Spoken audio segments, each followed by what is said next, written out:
मांगा करते नवा में तरक्याती काम तेजी से जारी हैं, जबकि यूनियन कौंसल मार्का के गांव खोदपुर में नज़रअंदाज की जाने वाले अफराद अपने MNA से PCC की अपील कर रहे हैं। इसी हवाले से मजीद देखते हैं सैयद अजान अली शाह की ये रिपोर्ट।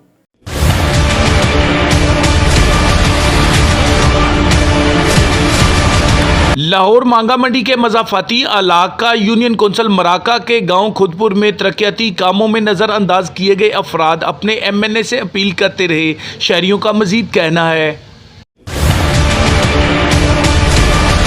सर ये खुद पर सदीक वाला डेरा है, लिहाजा साडा राह नहीं बनाया गया, आसे पासे सारे राह बनाते हैं। तो असी PTI के सपोर्टर हाँ, इमरान खान सपोर्ट करने तो नैक्सट टाइम भी करांगे तो साढ़े तो नज़रसानी की जाए। गोडे ना भी यहाँ से जब बारिश होती है उधर चिक्कड़ हो जाता है, गोडे गोडे हो जाता है, तो हम बड़े परेशान हैं। तो सारी सड़क बननी चाहिए थी। बस इधर हो जाती है ना तो ये रास्ता सारा ब्लॉक हो जाता है, तो आगे वाली और पीछे वाली सारी गलियां बन चुकी हैं। तो मौजूदा हुकूमत है जो इधर भी नज़रअंदाज करे।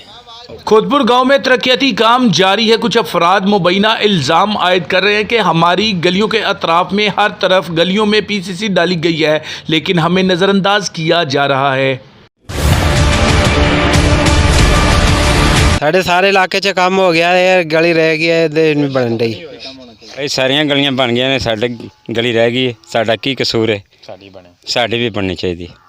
अहले इलाका ने मकामी MNA मलक करामत खोखर से फौरी नोटिस का मुतालबा करते हुए कहा कि हम PTI के वोटर और सपोर्टर हैं, हमारी गलियों को भी नज़रअंदाज ना किया जाए। मौजूदा हुकूमत से लोग नाराज़ नज़र आते हैं। कैमरामैन अब्दुल्ला अली के साथ सैयद अजान अली शाह, आलान न्यूज़, लाहौर।